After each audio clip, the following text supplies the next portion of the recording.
Hello all. Welcome back to our channel. ఈరోజు మనం not for profit organisations గురించి అయితే మనం డిస్కస్ చేద్దామండి. ఇంట్రడక్షన్ ఎందుకు చూద్దాం, దీని మీనింగ్ చూద్దాం. నాట్ ఫర్ ప్రాఫిట్ ఆర్గనైజేషన్ అంటే ఇక్కడ లైన్‌లోనే తెలిసిపోతుందండి. దీని యొక్క మోటివ్ వచ్చేసి ప్రాఫిట్ కాదు.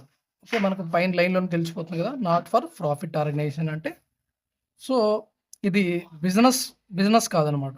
ఇది సర్వీసెస్ చేయడానికి మాత్రం చేసిన ఆర్గనైజేషన్ ఇది. సర్వీసెస్ చేయడానికి ఎస్టాబ్లిష్ చేసిన ఆర్గనైజేషన్స్ ఇవి. చూద్దాం.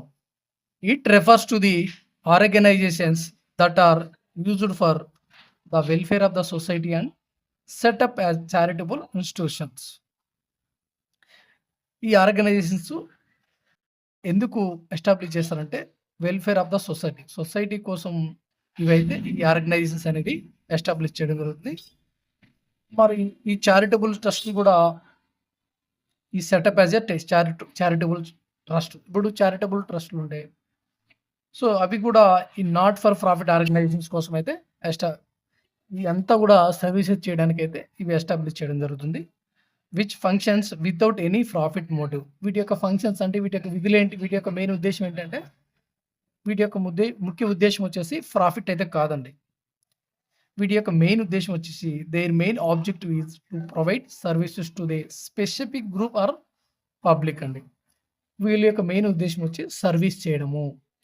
ఎవరికంటే పబ్లిక్‌కి గానీ లేదా స్పెసిఫిక్ గ్రూప్ ఆఫ్ పర్సన్స్‌కి గానీ. ఫర్ ఎగ్జాంపుల్‌కి స్పోర్ట్స్ ఉన్నాయి. స్పోర్ట్స్ క్లబ్ ఉందండి. సో ఎవరైతే మెంబర్‌షిప్ తీసుకుంటారో వాళ్ళు మెంబర్స్‌కి అయితే ఉంటారు. ఓకేనా? అది ఒక స్పెసిఫిక్ గ్రూప్ ఆఫ్ ఆర్గనైజేషన్‌కి సంబంధించిన నాట్ ఫర్ ప్రాఫిట్ ఆర్గనైజేషన్. ఇంకా చారిటబుల్ ట్రస్ట్‌లున్నాయి. అవి ఎక్కువ మొత్తంలో పబ్లిక్‌కి హెల్ప్ చేస్తుంటాయి. సర్వీస్ చేస్తుంటాయి. వాటిని మనం నాట్ ఫర్ ప్రాఫిట్ ఆర్గనైజేషన్స్ అని అంటాం. ఓకేనా? నెక్స్ట్ వీటికి కూడా మామూలుగా మనం బిజినెస్ స్టార్ట్ చేసామనుకోండి. మనం బిజినెస్ స్టార్ట్ చేస్తే దాన్ని ట్రేడింగ్ ఆర్గనైజేషన్స్ అంటాం. ట్రేడింగ్ ఆర్గనైజేషన్స్ అంటే వాటి యొక్క ఇవి నాట్ ఫర్ ప్రాఫిట్ ఆర్గనైజేషన్ కదా! సో దీన్ని ఇంకొక విధంగా పిలుస్తారండి. నాన్ ట్రేడింగ్ ఆర్గనైజేషన్స్ అని కూడా పిలుస్తారు వీటిని. ఓకేనా? నాన్ ట్రేడింగ్ ఆర్గనైజేషన్స్ అన్నా కూడా నాట్ ఫర్ ప్రాఫిట్ ఆర్గనైజేషన్ అన్నా కూడా సేమ్ అండి. ఇంకొకటి ట్రేడింగ్ ఆర్గనైజేషన్స్ అంటే ఓన్లీ వ్యాపార సంబంధ ఆర్గనైజేషన్స్. ఇప్పుడు సపోజ్‌కి ఒక మొబైల్ షాప్ ఉంది. మొబైల్ షాప్స్ ఉన్నాయి. అవి ఏంటి? వాటి యొక్క మెయిన్ ఉద్దేశ్యం ఏంటి? ప్రాఫిట్స్‌ని గెయిన్ చేయడం కోసం వాళ్ళు ఎస్టాబ్లిష్ చేసుకుంటారు.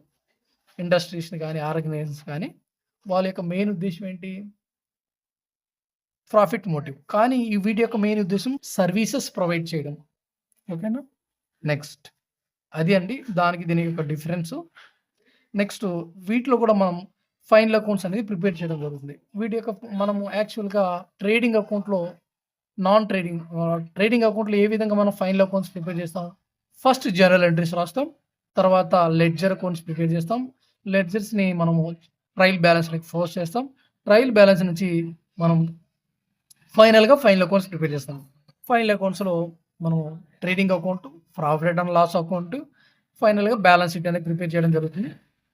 ఇక్కడ కూడా ఏ విధంగా ఉంటుందంటే ప్రాసెస్ ఇప్పుడు మనం ట్రేడింగ్ అకౌంట్‌కి సంబంధించి చెప్పుకున్నాం. ఇప్పుడు నాన్ ప్రాఫిట్ ఆర్గనైజేషన్స్ వాటి యొక్క ప్రొఫార్మాస్ ఏ విధంగా ఉంటాయి? ఏ విధంగా వాళ్ళు ఫైనల్ అకౌంట్స్ అనేది ప్రిపేర్ చేస్తారో చూద్దాం. వీళ్ళు ఏ విధంగా ప్రిపేర్ చేస్తారంటే ఫైనల్ అకౌంట్స్ ఇక్కడ రిసిప్ట్స్ అండ్ పేమెంట్స్ అకౌంట్ అనేది ప్రిపేర్ చేస్తారు. తర్వాత ఇన్‌కమ్ అండ్ ఎక్స్‌పెండిచర్ అకౌంట్ అనేది ప్రిపేర్ చేస్తారు. తర్వాత ఫైనల్‌గా బ్యాలెన్స్ షీట్ అనేది ప్రిపేర్ చేయడం జరుగుతుంది. ఈ రిసిప్ట్స్ అండ్ పేమెంట్స్ అకౌంట్ ఏ విధంగా ప్రిపేర్ చేస్తారంటే ఇదంతా కూడా క్యాష్ అకౌంట్ ఏ విధంగానైతే మనం ప్రిపేర్ చేస్తామో అదే విధంగా ఉంటుందండి. వచ్చిన రిసిప్ట్స్ అన్నీ కూడా మనకు డెబిట్ సైడ్ రాస్తాము. పేమెంట్స్ అన్నీ కూడా క్రెడిట్ సైడ్ రాసుకుంటాం. ఇదే విధంగా రిసిప్ట్స్ అండ్ పేమెంట్స్ అకౌంట్ కూడా ప్రిపేర్ చేయడం జరుగుతుంది. ఇది రియల్ అకౌంట్ రూల్స్‌ని అయితే ఫాలో అవుతది. ఏది? Receipts and payments account. Next income and expenditure account ఉంది. ఈ ఇన్‌కమ్ అండ్ ఎక్స్‌పెండిచర్ అకౌంట్ అనేది నామినల్ అకౌంట్ రూల్‌ని ఫాలో అవుతుంది. ఇది యాక్చువల్‌గా మనం trading and profit and loss account prepare చేస్తాం కదండీ! దానిలాగా ప్రిపేర్ చేయడం జరుగుతుంది. ఏది? Income and expenditure account. ఓకేనా? ఇందులో మనం ఎట్లా రికార్డ్ చేస్తామంటే ఓన్లీ కూడా నో క్రెడిట్ ట్రాన్సాక్షన్స్. ఇక్కడ క్రెడిట్ ట్రాన్సాక్షన్స్‌ని రికార్డ్ చేయము. No credit transactions are recorded. అంటే క్రెడిట్ ట్రాన్సాక్షన్స్ రికార్డ్ చేయడం జరగదు. ఓన్లీ కరెంట్ ఇయర్‌కి సంబంధించిన ట్రాన్సాక్షన్స్ మాత్రమే రికార్డ్ చేయడం జరుగుతుంది. ముందల మీకు చెప్తానండి. కరెంట్ ఇయర్ ట్రాన్సాక్షన్స్ అంటే ఏ విధంగా ఉంటాయి? సో, ఏవి కరెంట్ ఇయర్ ట్రాన్సాక్షన్స్ మనం ప్రాబ్లమ్ చేసే కొద్దీ మనకే అర్థమవుతుంది. ఓకేనా? నెక్స్ట్ మనం ప్రొఫార్మా చూద్దాం. రిసిప్ట్స్ అండ్ పేమెంట్స్ అకౌంట్ యొక్క ప్రొఫార్మా చూద్దాం ఇప్పుడు. ఓకేనా? యెస్.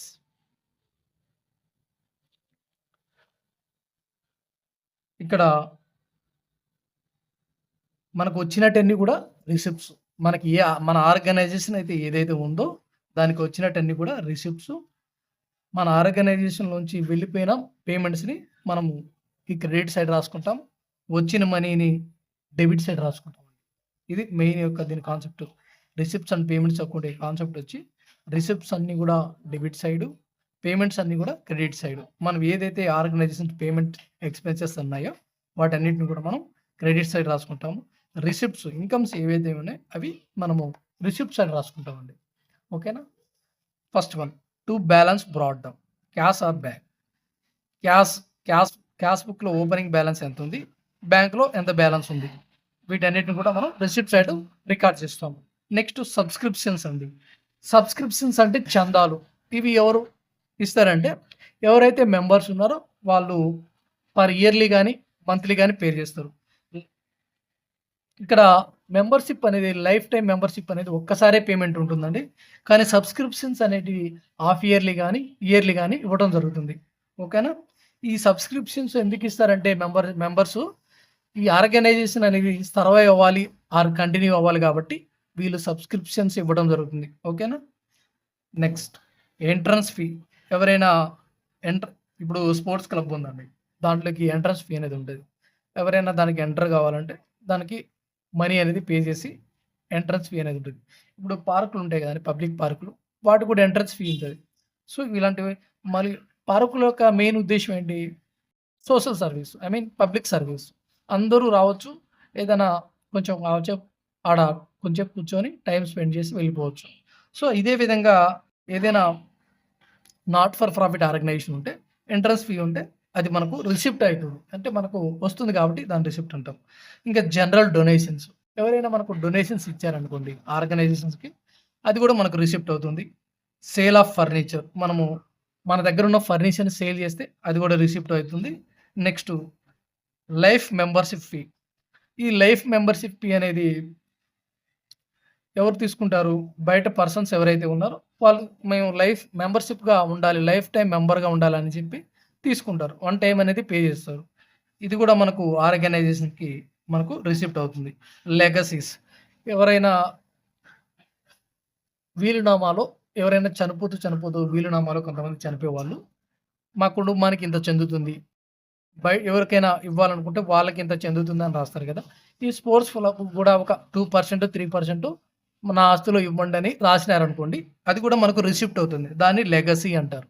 లెగసీస్ అంటారు. అలాంటి అమౌంట్‌లని లెగసీస్ అంటారు. అది మనకు రిసిప్ట్ అవుతుంది. అవునా? Next rent received. సో, మన స్పోర్ట్స్ క్లబ్‌ని ఎవరికైనా రెంట్‌కి ఇచ్చామంటే దాని నుంచి కూడా మనకు రెంట్ అనేది వస్తది. అంటే మొత్తం కాదు. కొంచెం కొన్ని, కొన్ని ఉంటాయి బిల్డింగ్స్. అంతా కూడా మనం యూజ్ చేసుకోం కదా! వేరే దానికి కూడా యూజ్ చేసుకుంటా ఉంటారు. సో, దాని నుంచి మనకు రెంట్ వచ్చిందనుకో, సో, రెంట్ రిసీవ్డ్ కాబట్టి అది కూడా మనకు రిసిప్ట్ అవుతుంది. డివిడెండ్స్. మనకు డివిడెంట్ అనేది కూడా ఇన్‌కమ్. ఓకేనా? డివిడెంట్ అనేది ఇన్‌కమ్ అవుతుంది. Next locker rent. అక్కడ మనకి ఎక్కడైతే ఆర్గనైజేషన్స్ ఇవి ఉన్నాయో వీటి దగ్గర లాకర్ ఫెసిలిటీస్ ఉంటాయి. సో, లాకర్ ఫెసిలిటీస్ ఉండటం వల్ల దానికి ఎవరైతే ఆ క్లబ్‌కి వెళ్తుంటారో వాళ్ళు దానికి పే మనీ పే చేయాలి లాకర్‌కి. సో, ఆ లాకర్ రెంట్ అనేది రిసిప్ట్ అవుతుంది ఆర్గనైజేషన్‌కి. నెక్స్ట్ ఇన్‌కమ్ అవుతుంది. సో, అందుకనే ఈ సైడ్ రాసుకోవాలి డెబిట్ సైడు. నెక్స్ట్ ఏంటి? Sale of old news papers. మనము న్యూస్ పేపర్స్ అనేది చదివి ఒక పక్కన పెడతాం కదా! అది ఎప్పుడైనా మనం ఆ పాత న్యూస్ పేపర్‌ని సేల్ చేయడం జరుగుతుంది. సో, అది కూడా మనకేమవుతుంది? ఇన్‌కమ్ అవుతుంది. Next grant from government. Government నుంచి మనకేమైనా కొన్ని గ్రాంట్స్, కొన్ని నిధులొచ్చాయనుకోండి, అవి కూడా మనకు రిసిప్ట్స్ అవుతాయి. సో, వాటిని మనము డెబిట్ సైడ్ రాసుకుంటాము. Next sale of entertainment tickets అండి. ఎంటర్‌టైన్‌మెంట్ టికెట్స్ వల్ల మనకు ఇన్‌కమ్ వస్తుంది. సపోజ్‌కి ఒక మంచి మ్యాచ్ జరుగుతుందండి. సో, మ్యాచ్ జరుగుతుంది. దానికి కొన్ని టికెట్స్ అనేది ఇష్యూ చేస్తారు. ఆ టికెట్స్ వల్ల వీళ్ళకి మనీ అనేది ఈ ఆర్గనైజేషన్‌కి మనీ వస్తుంది. Next sundry receipts. ఇంకా, ఇంకా ఏవైనా రిసిప్ట్స్ ఉంటే అవి కూడా మనం ఈ రిసిప్ట్ సైడ్ రాసుకుంటాము. Next donation for specific purpose అండి. ఏదైనా డొనేషన్ ఇచ్చేవాళ్ళు స్పెసిఫిక్ పర్పస్ కోసం ఇచ్చినట్లయితే అది కూడా మనకు రిసిప్ట్ అవుతుంది. సపోజ్‌కి డొనేషన్ ఫర్ బిల్డింగ్ అండి. ఒక బిల్డింగు కట్టేందుకు డొనేషన్ ఇచ్చారనుకోండి ఆర్గనైజేషన్, ఏదైనా ఒక ఆర్గనైజేషన్‌కి నాట్ ఫర్ ప్రాఫిట్ ఆర్గనైజేషన్ ఉంది. సపోజ్ స్పోర్ట్స్ క్లబ్ ఉంది. దాన్ని ఎక్స్‌టెండ్ చేయడానికి బిల్డింగ్ ఒకటి కట్టాలి. సో, దానికి స్పెసిఫిక్‌గా ఈ డొనేషను ఆ బిల్డింగ్ కోసమే అని చెప్పేసి వాళ్ళు స్పెసిఫిక్‌గా మెన్షన్ చేసినట్లయితే అలాంటివి కూడా మనము రిసిప్ట్ సైడ్ రాసుకుంటామండి. ఏం లేదండి. మనకొచ్చే రిసిప్ట్స్ అన్నీ కూడా డెబిట్ సైడ్ రాసుకుంటాము. పేమెంట్స్ అన్నీ కూడా క్రెడిట్ సైడ్ రాస్తాము. క్యాష్ అకౌంట్ ఏ విధంగా మెయింటైన్ చేస్తామో అదే విధంగా మనం ఈ రిసిప్ట్స్ అండ్ పేమెంట్స్ అకౌంట్ అనేది మెయింటైన్ చేస్తామండి. నెక్స్ట్ ఒకవేళ ఇక్కడ to balance carried on overdraft అని ఉంది కదా! ఒకవేళ పేమెంట్ సైడు బ్యాలెన్స్ ఎక్కువుంటే కంపేరింగ్ రిసిప్ట్ సైడ్ కంటే పేమెంట్ సైడ్ ఎక్కువ బ్యాలెన్స్ వస్తే అప్పుడు మనం టు బ్యాలెన్స్ క్యారీడ్ డౌన్ అని చెప్పి ఓవర్ డ్రాఫ్ట్ అని చెప్పేసి మనం ఈ విధంగా బ్యాలెన్సెస్ టాలీ చేసినప్పుడు రాస్తామండి. ఓకేనా? పేమెంట్ సైడు బ్యాలెన్స్ ఎక్కువుంటే రిసిప్ట్ సైడ్ కంటే పేమెంట్ సైడ్ బ్యాలెన్స్ ఎక్కువుంటే అప్పుడు టు బ్యాలెన్స్ క్యారీడ్ డౌన్ అని చెప్పేసి ఓవర్ డ్రాఫ్ట్ అని చెప్పేసి ఈ బ్యాలెన్సెస్ టాలీ చేసినప్పుడు రాస్తాము. నెక్స్ట్ ఇయర్‌కి అది ఓపెనింగ్ బ్యాలెన్స్ అవుతుంది. బ్యాలెన్స్ బ్రాట్ డౌన్ అవుతుంది. ఓకేనా?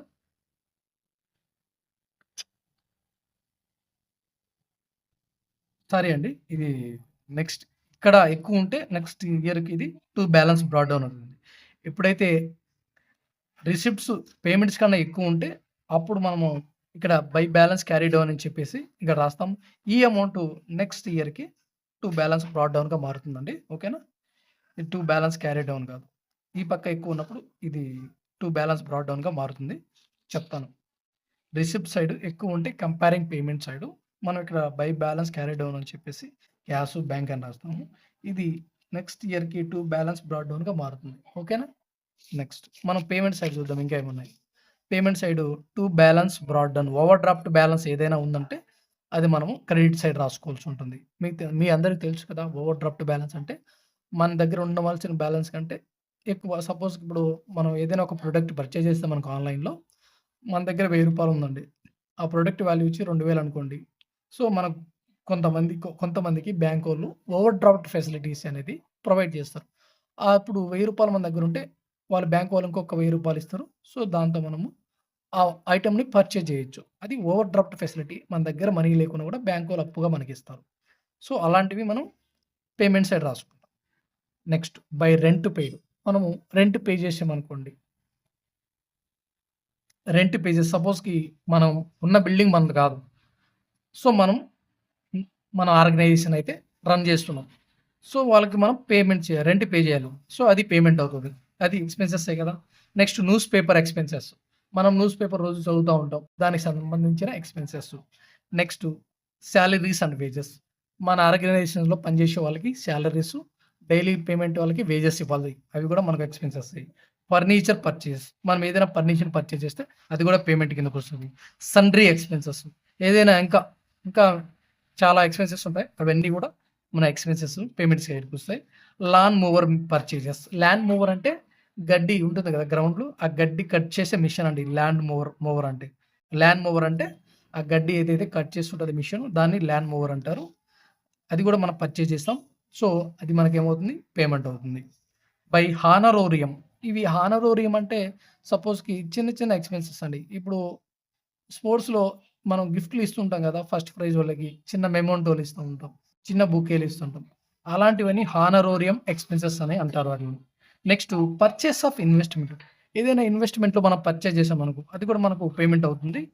Next printing and stationery. ఏమన్నా మనం ప్రింటింగ్‌కి సంబంధించి ఏమైనా పాంప్లెట్‌లు గానీ, ఇలాంటి చిన్న స్టేషనరీకి సంబంధించిన ఎక్స్‌పెన్సెస్ ఏమన్నా ఉంటే, అవి కూడా మనం పేమెంట్ సైడ్ రాసుకుంటాం. Interest paid. మనం దేనికైనా ఇంట్రెస్ట్ పే చేశామనుకోండి. సో, అది కూడా మనం ఇంట్రెస్ట్ పే చేస్తే సపోజ్‌కి ఎవరైనా ఇప్పుడు క్యాపిటల్ తీసుకుంటాము. దానికి ఇంట్రెస్ట్ పే చేశారనుకోండి. సో, దాన్ని మనం ఎక్స్‌పెన్సెస్ కింద పేమెంట్ సైడ్ రాస్తాం. Next entertainment expenses. ఎంటర్‌టైన్‌మెంట్ మనం చేయాలనుకున్నాం. ఎంటర్‌టైన్‌మెంట్ కోసం మనకు కొన్ని ఖర్చులైతే ఉంటాయి. ఆ ఎంటర్‌టైన్‌మెంట్ ఎక్స్‌పెన్సెస్‌ని మనం పేమెంట్ సైడ్ రాస్తాం. Next by balance carried down. By balance carried down అని చెప్పి క్యాష్,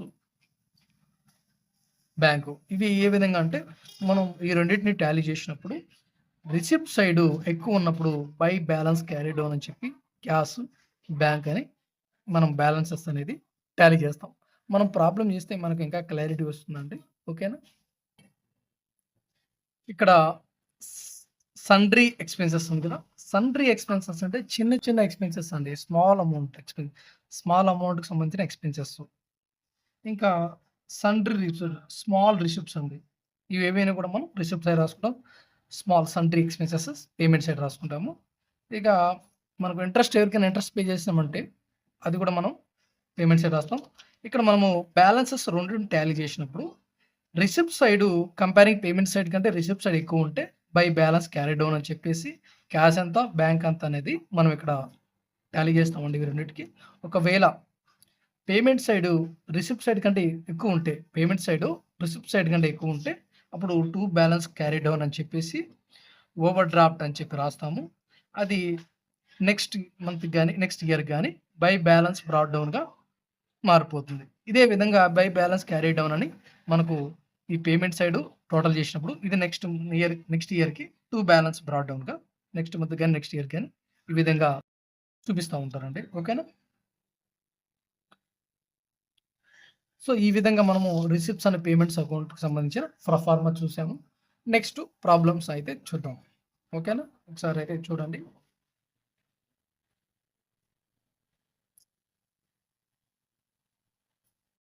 సో, వీడియో నచ్చినట్లయితే లైక్ చేయండి.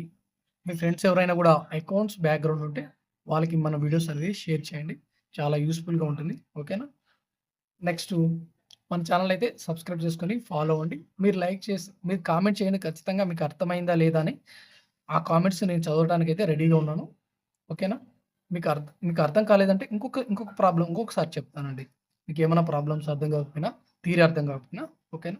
మెయిన్‌గా మన మోటివ్ ఏంటంటే ప్రాబ్లమ్సేనండి. మాక్సిమం ప్రాబ్లమ్సే చెప్తాను. సో, కాన్సెప్ట్ ఏమి చెప్పకుండా డైరెక్ట్ ప్రాబ్లమ్ చెప్పినా బాగోదు. సో, అందుకని కొంచెం కాన్సెప్ట్ చెప్పి తర్వాత ఆ ప్రాబ్లమ్స్‌లోకైతే వెళ్దాం. ఓకేనా? థాంక్ యూ అండి. Thanks for watching.